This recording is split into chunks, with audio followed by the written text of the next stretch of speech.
Hello and welcome back for another episode of Rejected Synths. This time around I'd like to share with you another random eBay find. This is a Böhm Dynamic 1224 FM rack expander, and if you followed this channel for a while, this might ring a bell, as not too long ago I have already featured another Böhm FM expander in the form of the 4x9 or 4x9. The 1224 we're talking about today seems to be a predecessor to the 4x9 and was released at around 1986. Doing some research, I found out that the 1224 was kind of a byproduct of Böhm's switch to digital synthesis at around this time. For the uninitiated, German manufacturer Böhm, or Dr Böhm, as it was originally called after its founder Dr Rainer Böhm, was a German manufacturer of organs aimed at home users and solo entertainers, and while they later also manufactured complete organs, Böhm very much started out as a company that mostly only sold DIY kits for the users to assemble themselves at home. So to own a Böhm organ, or the 1224 expander, meant that you first had to build it yourself, complete with soldering all the parts in place. While this concept sounds pretty niche, they seemed for a while to have been very successful in and around Germany. While earlier kits were fully analog affairs that, to my understanding, used the type of sound generation also used in 70s string machines, towards the 80s they gradually made the transition to digital control, but mostly still used analog sound generation. The mid-80s then brought big changes for Böhm. The fire destroyed most of the stock of analog components like specialized ICs, and Böhm went all in on digital synthesis. As we're talking about the mid-80s, this of course meant FM synthesis. For some reason, Böhm themselves never used the term FM, and brochures only referred to it as phase modulation technology. They actually outright tried to hide the technology used and went as far as filing off the markings from the Yamaha ICs used. My guess is that they might have been afraid to hurt their reputation and possibly also sales, because from the mid-80s many cheap 4OP FM synths were becoming available. Nevertheless, what Böhm clearly did was to develop a 4OP FM soundboard for use in its Musica digital line of organs. They used Yamaha YM2203 ICs that were also found in some Japanese home computers and most notably in rather famous Capcom arcade hardware of the day. These soundboards were, as it seemed, recycled for use in the 1224 and later the 4x9 expanders.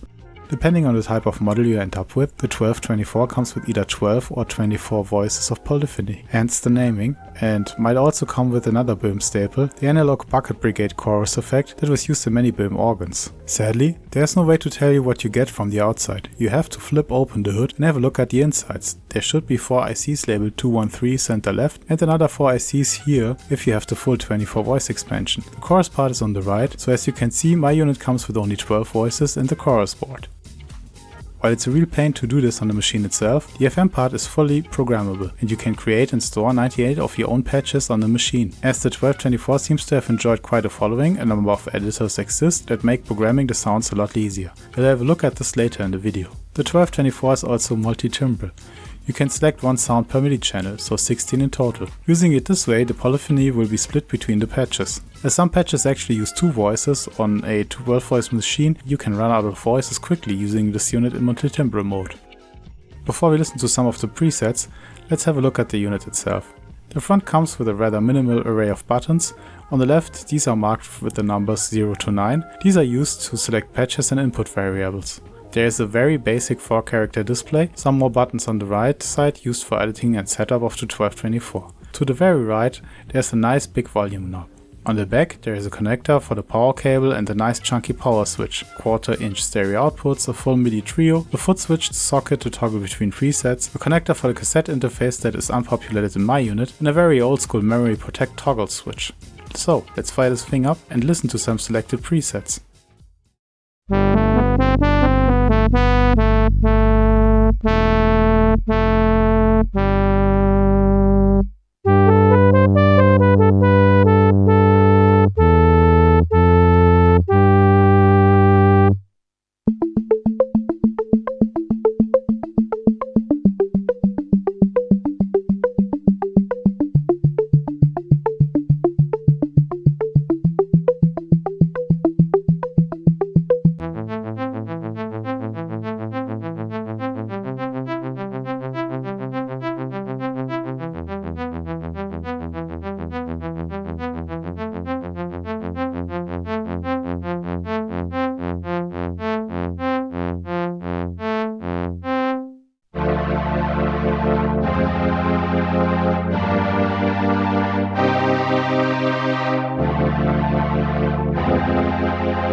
As I want to do a full demo song at the end, some percussive sounds would be nice. I'll try a controller template I found online to try and create some basic drum sounds. As I did in my last video, I sampled some of the percussive sounds. I did this to save some of the voices because I don't have the 24 voice expansion. This might be a bit of cheating, but this demo track is still a 12/24 only affair. So, with the rhythm section set up, let's finish this up with a little demo track, done entirely on 1/12/24.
Okay, so we made it to the end of the video once again. I hope you enjoyed my demo of this rather exotic expander. If you're looking for a little 4OP FM in your life, the 1224 might be a machine to consider. I've seen quite a few of these go for next to nothing. I've actually got this one for only 50 euros off eBay from someone who seemed to be more than happy to have sold it at all. For this type of money, it's a quite capable little FM workhorse that's easily included into any setup. By the way, the dynamic 1224 was also sold as the Orla DSE, so if you come across one of these, they are essentially the same as the 1224. There are 12 and 24 voice versions too, and both versions seem to include the chorus. That's all for today, so see you soon with another synth.